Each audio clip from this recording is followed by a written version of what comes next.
Hello everyone, welcome to our channel कारवॉक stock market. और मैं हूं आपकी दोस्त नीलम शर्मा। अगर आप इस चैनल पर पहली बार आए हैं तो इस चैनल को सब्सक्राइब कर लीजिए, बेल आइकन पे क्लिक कीजिए सो दैट वीडियो की सारी नोटिफिकेशन आपको टाइम पे मिलते रहे। इस कंपनी का नाम है सोना BLW प्रिसीजन फॉर्जिंग लिमिटेड, जिसको हम लोग सोना कॉमस्टार के नाम से भी जानते हैं। तो पहले कंपनी का ओवरव्यू देख लेंगे, कंपनी एक्चुअल में क्या करती है और कंपनी का बिजनेस कैसा है।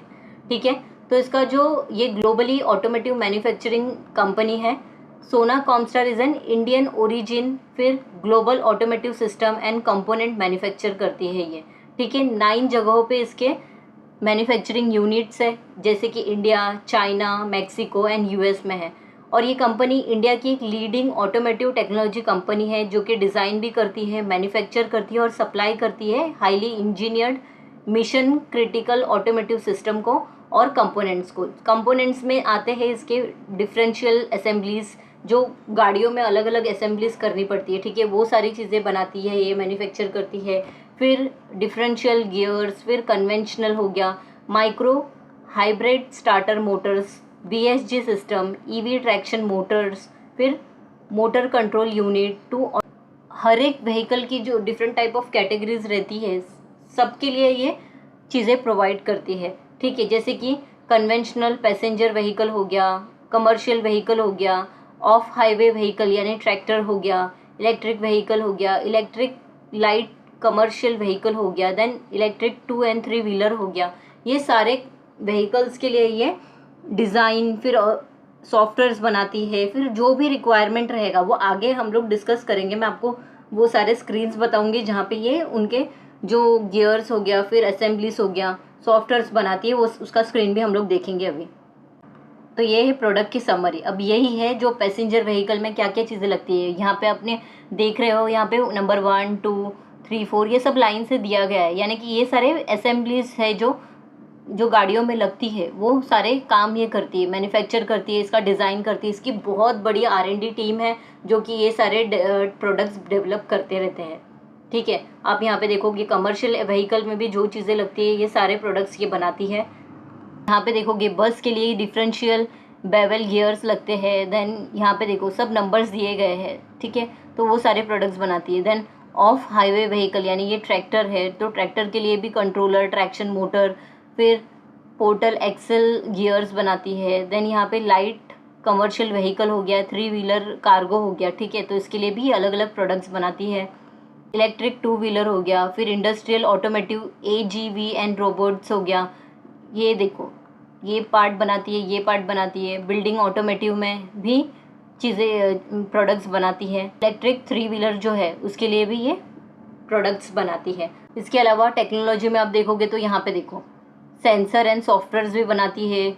मोटर्स हो गया, ड्राइव लाइन, ये सारी चीज़ें ये बनाती है। तो अभी हम लोग इसका कंपनी का हम लोग ने ओवरव्यू देख लिया। कंपनी के क्लाइंटेल देख लेंगे हम लोग कि कौन इसके क्लाइंट्स हैं। अभी यहाँ पे हम लोग कंपनी के स्ट्रॉन्ग क्लाइंटेल बेस देखेंगे। तो अशोक लेलैंड है, M Mahindra and Mahindra, Escort Mahindra electric, फिर Renault Nissan, Maruti, Volvo Eicher. New customer added, मतलब जो हमने कस्टमर्स देखे हैं, क्लाइंटेल देखे, उसके अलावा और 5 न्यू क्लाइंट्स ऐड हुए हैं। अब यहाँ पे सारे इनके क्लाइंटेल है, तो बहुत ही अच्छे अच्छे इनके क्लाइंटेल है। लेकिन हम लोग इसकी स्टोरी जान लेते हैं। अगर प्रेजेंस देख लेंगे, क्लाइंट्स देख लिए थे, प्रेजेंस भी देख लिए थे हम लोग ने, बट यहाँ पे हम लोग इसका ग्राफ देख लेंगे। तो US से लोकेटेड में है, फिर यहाँ पे कैपेसिटी 3 है, यहाँ पे बेल्जियम में है, जर्मनी में है, चाइना में 3 कैपेसिटी है, देन सर्बिया है, मैक्सिको एंड इंडिया के अंदर इतने सारे हैं। ठीक है, तो ऐसे अलग अलग इनके देखिए यहाँ पे 10 मैन्युफैक्चरिंग प्लांट है, 4 इनके R&D सेंटर से, टूल एंड डाई शॉप इनका 1 है और वेयर हाउस इनके पास 8 है। 3 इनके इंजीनियरिंग कैपेबिलिटी सेंटर्स है। काफ़ी अच्छा R&D टीम है, मैन्युफैक्चरिंग प्लांट से, जहाँ पे कंपनी काफ़ी तेज़ी से ग्रो कर रही है। तो फेज़ 1, फेज़ 2, फेज़ 3 और फेज़ 4 के हिसाब से अगर हम लोग देखेंगे तो फेज़ 1 में इतने सारे ईयर से फाइनेंशियल ईयर 11 तक, FY 11 तक देखेंगे कंपनी ग्रो ही हो रही थी। ठीक है, फेज़ 2 में कंपनी ने ग्रो किया, 22 कस्टमर आ गए, 2 प्लांट्स आ गए और 2 प्रोडक्ट्स आ गए फेज़ 2 में। ठीक है, देन इसका CAGR 10.6 था, फिर इंडस्ट्री CAGR 1.7 था। फेज़ 3 में कंपनी के पास एक्विजिशन ऑफ कॉमस्टार एक्वायर किया था उन्होंने। देन 47 कस्टमर्स हो गए थे, 9 प्लांट्स हो गए थे मैन्युफैक्चरिंग यूनिट्स, और 10 प्रोडक्ट कंपनी के पास हो गए थे। ठीक है, और इसके अंदर भी देखेंगे तो CAGR 31.1% से ग्रो हुआ था। CAGR इंडस्ट्री का जो है वो 5.1 से ग्रो हुआ था। देन FY22 से लेके FY24 में भी आप देखोगे तो कंटिन्यूसली इसमें भी ग्रोथ है। यहाँ पे देखो, become publicly listed company, 73 customers हैं इनके पास, 9 मैन्युफैक्चरिंग प्लांट्स हैं इनके पास, और 18 प्रोडक्ट्स हो गए। तो काफ़ी अच्छा इनका जर्नी है, बहुत ही ग्राफ उनका ऊपर जा रहा है। तो बिजनेस परफॉर्मेंस हाइलाइट्स देख लेंगे हम लोग कि कंपनी ने कैसे परफॉर्म किया है, पहले वो देख लेंगे, फिर डिटेल में इसका नंबर्स देखेंगे हम लोग। ये है Q4 फाइनेंशियल ईयर के नंबर्स। यहाँ पे देखो, revenue growth year on year देखेंगे तो 19% का रिवेन्यू ग्रोथ हुआ है, और अमाउंट देखेंगे तो इसका मिलियन में है, 8,853 मिलियंस का हुआ है।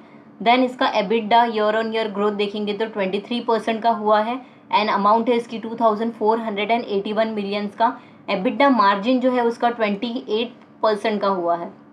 देन इसका प्रॉफिट आफ्टर टैक्स जो है वो 24% का है, मिलियन में देखेंगे तो 1,487 मिलियन का है, और प्रॉफिट आफ्टर टैक्स मार्जिन जो है वो 16.7% का है।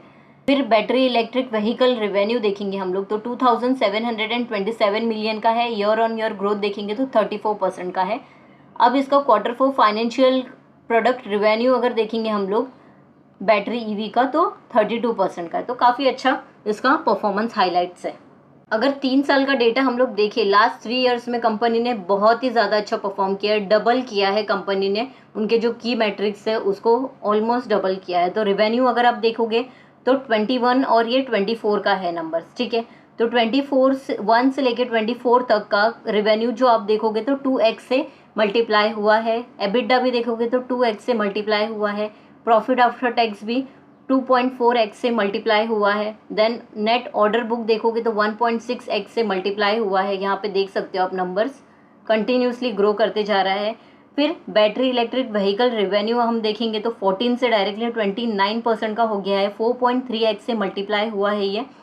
देन इलेक्ट्रिक व्हीकल डाइवर्सिफिकेशन भी आप देखोगे तो कंपनी ने यहाँ पे देख सकते हो EV customer and EV program दोनों में भी काफ़ी अच्छे नंबर ग्रो हुए हैं। तो यहाँ पे आप देखोगे ईवी कस्टमर्स तो 10 थे और अभी 30 हो गए, और ये ईवी प्रोग्राम आप देखोगे तो 15 से 54 हो गया है। तो 3.6x से मल्टीप्लाई हुआ है, ये ग्रो हुआ है। देन ग्लोबल शेयर मार्केट इसका देख लेंगे हम लोग तो ये भी calendar year 21 and calendar year 23 का अगर हम देखेंगे तो starter motor and differential gear दोनों में भी काफ़ी अच्छे ग्रोथ दिख रहे हैं। तो यहाँ पे स्टार्टर मोटर में 1.4x से ग्रो हुआ है एंड 1.6x से ग्रो हुआ है डिफरेंशियल गियर्स।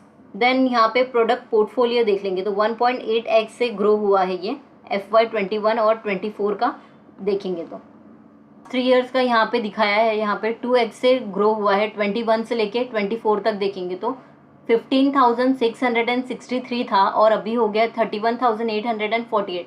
तो लॉन्ग टर्म के लिए कंपनी बहुत ही अमेजिंग है। 3 साल में कंपनी ने ऑलमोस्ट डबल बना के इसने ग्रोथ दिया है।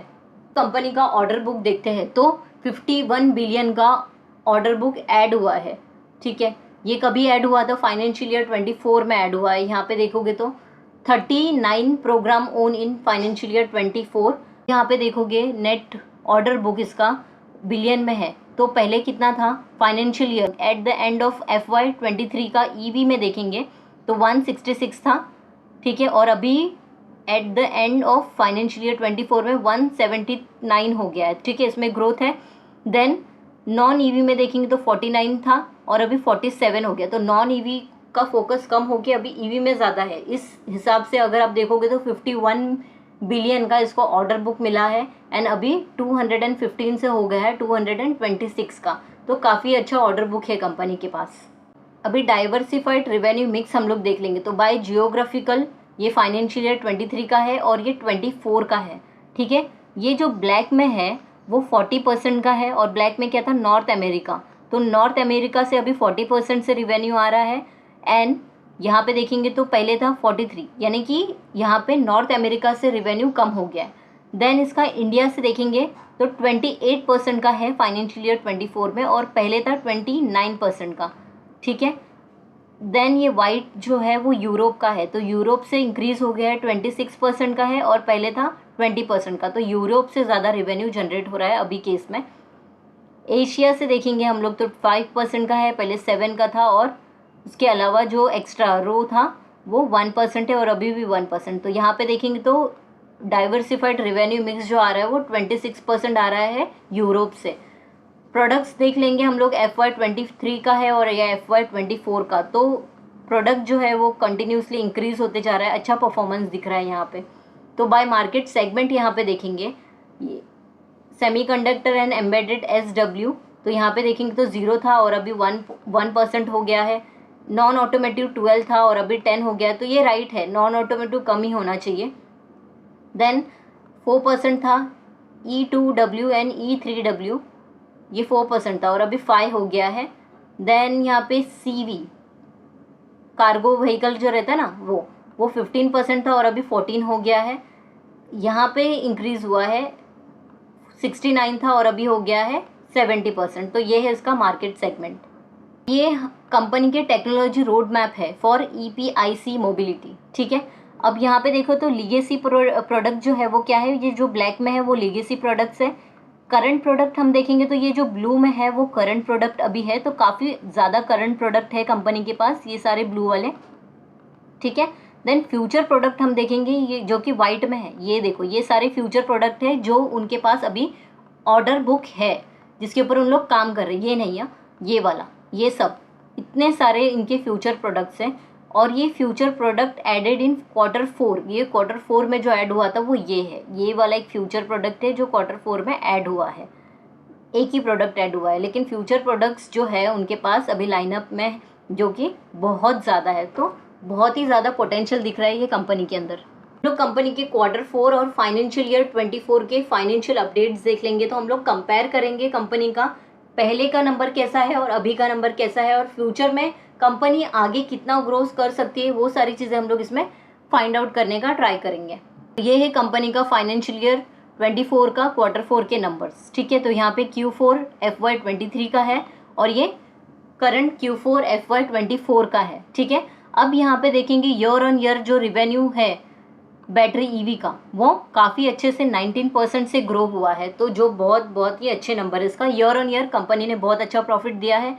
एबिटा देख लेंगे हम लोग इसका, तो ये Q4 FY23 और ये FY24 का है, ठीक है। यहाँ पे 23% का एबिटा ग्रोथ है यहाँ पे, और मार्जिन अगर हम देखेंगे तो 27% से ग्रो किया है, जो कि बहुत ही शानदार इसका एबिटा नंबर आए हैं। प्रॉफिट आफ्टर टैक्स देखेंगे, यहाँ पे देख लो 24% से ग्रो हुआ है ईयर ऑन ईयर, एंड इसका ईयर ऑन ईयर मार्जिन देख लेंगे, प्रॉफिट आफ्टर टैक्स मार्जिन वो 26% से ग्रो हुआ है ईयर ऑन ईयर। तो अभी के इसका जो फाइनेंशियल नंबर्स जो आए हैं वो बहुत ही अच्छे आए हैं। अभी ये FY24 का फाइनेंशियल्स है, यानी कि financial year 23 and financial year 24, उसमें कंपनी ने कैसा परफॉर्म किया है वो देख लेते हैं। तो रिवेन्यू इसका हम देखेंगे 19% से ग्रो हुआ है, यहाँ पे देखो। देन एबिटा इसका ग्रो हुआ है 30% से, फाइनेंशियल ईयर 23 में और 24 का दोनों का कंपेयर करेंगे तो 30% का अच्छा खासा रेवेन्यू जनरेट करके दिया है, सॉरी एबिटा जनरेट करके दिया है। एबिटा मार्जिन देखेंगे तो 31% का है, प्रॉफिट आफ्टर टैक्स मिलियन में है इसका, और परसेंटेज वाइज देखेंगे तो 31% का प्रॉफिट आफ्टर टैक्स दिया है, एंड प्रॉफिट आफ्टर टैक्स का मार्जिन परसेंटेज देखेंगे तो 34% का है। तो quarter on quarter and year on year company ने बहुत ही अच्छे से नंबर दिए हैं। अभी कंपनी का FCFO of 3737 million financial year 24 में आया है। तो ये क्या होता है, FCFO free cash flow from operations कितना है 3737 मिलियन का, तो काफ़ी अच्छा नेट कैश फ्लो है इसका कंपनी का। कैपेक्स कंपनी ने थोड़ा कम किया है, ये माइनस में चला गया है। देन इसका तो ओपनिंग कैश एज ऑन 1 अप्रैल 2023 का कितना था 441 था, और अभी क्लोजिंग कैश एज ऑन 31 मार्च 2024 का देखेंगे तो 910 का हो गया, यानी कि बहुत ही अच्छा कंपनी के पास कैश फ्लो आ गया है। की रेशियोज देख लेते हैं हम लोग कंपनी का, तो ये मार्च 20 से लेके मार्च 24 तक का यहाँ पे नंबर दिया गया है पास्ट परफॉर्मेंस के हिसाब से। तो 5.1, 5.2, 5.7, 6.4, 6.2। तो पहले मार्च 23 में ज़्यादा था और अभी थोड़ा सा कम हुआ है, लेकिन पहले की कंपैरिजन में 6.2 काफ़ी अच्छा एम्प्लॉय कॉस्ट है इसका। ROC परसेंटेज देख लेंगे अभी हम लोग। तो पहले 30.4% का था, 30.4% का था मार्च 23 में, और अभी 31% का हो गया है। उसके पहले 32 का था, 36। तो यानी ROC कंपनी का थोड़ा सा कम हो गया है, कम होते जा रहा है। ROE देख लेंगे हम लोग कंपनी का। तो ROE भी कंपनी का यहाँ पे तो इंक्रीज हुआ है, लेकिन मार्च 23 में 26 था, कम था। लेकिन उसके पहले मार्च 22 में 36 था, सबसे ज़्यादा था। लेकिन अभी कंपनी ट्राई कर रही है ग्रो करने का, तो ROE इसका इम्प्रूव हुआ है प्रीवियस ईयर के नंबर से। नेट डेट टू एबिडा हम लोग देखेंगे तो कंपनी का जो कर्जा है काफ़ी अच्छे से कम होते जा रहा है। ये देखो, ये बहुत ही पॉजिटिव साइन है इसकी। नेट डेट टू एबिडा इसका कम हो गया है। वर्किंग कैपिटल टर्नओवर देखेंगे हम लोग तो ये इंक्रीज हो रहा है, तो ये इंक्रीज होना चाहिए, इस हिसाब से ये भी बहुत अच्छे है। फिक्स एसेट टर्नओवर देखेंगे हम लोग तो जो एसेट है वो भी इंक्रीज होने चाहिए, लेकिन यहाँ पे थोड़े से डाउन हो गया है। रेशियो भी इसके काफ़ी अच्छे हैं।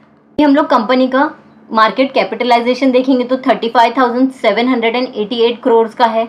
करंट प्राइस इसकी 610 का है, और इसने लो बनाया था 488 का, हाई बनाया है 719 का। तो कंपनी ने एक साल में डिसेंट प्रॉफिट बना के दिया है। एकदम वाव प्रॉफिट नहीं बना के दिया है, लेकिन डिसेंट, ठीक है। तो इसका अभी हम लोग पी देखेंगे तो 72 का है, और इंडस्ट्री पी है 33 का। तो इंडस्ट्री पी से काफ़ी हाई पे ये ट्रेड कर रही है। कंपनी का फेस वैल्यू 10 है, तो स्प्लिट होने के चांसेस हैं, लेकिन कब है वो कंपनी को भी नहीं पता रहता है। जब मतलब फ्यूचर में अगर वो सोचेंगे कि स्प्लिट करना है तो वो स्प्लिट करने का न्यूज़ दे सकते हैं। EPS है इसका, तो EPS है इसका 8.26 का, प्लेज कुछ भी नहीं है। इसका जो क्वार्टरली सेल्स है 13.5% का है, और क्वार्टरली प्रॉफिट देखेंगे तो नेगेटिव में है, ठीक है। तो यहाँ पे इसका लॉस है थोड़ा सा। करंट रेशियो है 1.8, करंट रेशियो है 1.80, क्विक रेशियो है 1.36, तो ये काफ़ी अच्छे हैं। Dividend pay out company dividend भी देती है 37% का, और कंपनी का जो डेट टू इक्विटी है ऑलमोस्ट डेट फ्री कंपनी है। फेस वैल्यू बुक वैल्यू है कंपनी की 13.9 का। PEG रेशियो है इसकी 1.96 का। सेल्स ग्रोथ इसका ट्रेलिंग 12 मंथ का देखेंगे तो 17% का है। प्रॉफिट ग्रोथ 27% का, तो काफ़ी अच्छे इसके ईयरली ट्रेलिंग 12 मंथ के सेल्स एंड प्रॉफिट ग्रोथ है। कंपनी का शेयर होल्डिंग पैटर्न देख लेंगे हम लोग तो प्रमोटर होल्डिंग इसकी 29.71% का, तो काफ़ी टाइम से उतना ही है, ठीक है। सितंबर 23 में 29.76 का था, लेकिन अभी थोड़ा डिसेंट, अभी कुछ चेंजेस नहीं आया है प्रमोटर होल्डिंग में। FI की होल्डिंग हम देखेंगे तो इंक्रीज हो गई है। दिसंबर 23 में 32.88% का था, और अभी हो गया है 32.93% का, तो थोड़ा सा इसमें इंक्रीज हुआ है। DI का होल्डिंग देखेंगे हम लोग तो DI ने भी अपने स्टेक्स इसमें इंक्रीज किए हैं, और पहले 27.90% का था, और अभी 28.77% का हो गया है। पब्लिक की होल्डिंग इसमें कम हुई है, और पहले था 9.51 और अभी हो गया 8.59 का। तो काफ़ी अच्छी कंपनी है। फंडामेंटली मुझे बहुत ही स्ट्रॉन्ग कंपनी लग रही है। इसके Q4 के नंबर्स अच्छे आए हैं, ईयर ऑन ईयर नंबर इसके काफ़ी डिसेंट आए हैं, और कंपनी ने पास 5 ईयर्स में एंड 3 ईयर्स में बहुत ही अच्छे से ग्रो किया है। कंपनी का टेक्निकल चार्ट, यहाँ पे मैंने टेक्निकल चार्ट इसलिए ओपन किया है क्योंकि इसमें काफ़ी अच्छा करेक्शन आ चुका है, और भी करेक्शन आने के चांसेस है। हो सकता है 579 या 560 पे ये और करेक्शन हो जाए, और देखोगे ये इसके सपोर्ट पे है। अभी यहाँ पे भी इसने काफ़ी अच्छी वीक बनाई थी, यहाँ पे आके ये वापस से ऊपर गया था, ठीक है। यहाँ पे देखो काफ़ी टाइम तक यहाँ पे रुका था, और सेम अभी उसी सपोर्ट पे ये है। अगर ये सपोर्ट ब्रेक होता है इसका तो ये यहाँ पे आ सकता है 580 या फिर 590 तक ये आने के चांसेस है। अगर आपने वीडियो यहाँ तक देखा है तो आपको समझ में आ गया रहेगा कि ये कंपनी फंडामेंटली बहुत ही स्ट्रांग है, काफ़ी अच्छा परफॉर्म किया है। ये एकदम से मल्टी बैगर बना के देने वाली कंपनी नहीं, ये स्लो चलती है और उसी हिसाब से ये प्रॉफिट बना के देती है, लेकिन लॉन्ग टर्म में देखेंगे ये कंपनी बहुत ही अच्छे से परफॉर्म कर रही है, और फ्यूचर ओरिएंटेड ये कंपनी है। इलेक्ट्रिक व्हीकल से रिलेटेड ये काम करती है, तो ऑब्वियसली इसमें और अच्छा ग्रोथ है, ग्रोथ पोटेंशियल बहुत ही ज़्यादा है इसके अंदर। वीकली चार्ट तो देखेंगे तो 2 वीक से ये कंटिन्यूसली करेक्ट होते जा रहा है। तो यहाँ पे एक इसका हो सकता है चांसेस, जो कि मैंने अभी कहा यहाँ पे आ गया है, और यहाँ पे एक इसका थर्ड चांस है कि यहाँ तक वो आ सके। आपको ये वीडियो कैसा लगा है आप मुझे कमेंट करके प्लीज़ बताइए। आपको ये कंपनी के बारे में क्या लगता है आप मुझे कमेंट करके बता सकते हैं। अगर आपको ये वीडियो अच्छा लगा है तो प्लीज़ ये वीडियो को लाइक कीजिए। चैनल पर पहली बार आए तो चैनल को सब्सक्राइब कीजिए, बेल आइकन पे क्लिक कीजिए सो दैट वीडियो की सारी नोटिफिकेशन आपको टाइम पे मिलते रहे। Thank you for watching this video. मिलते हैं अगले वीडियो में।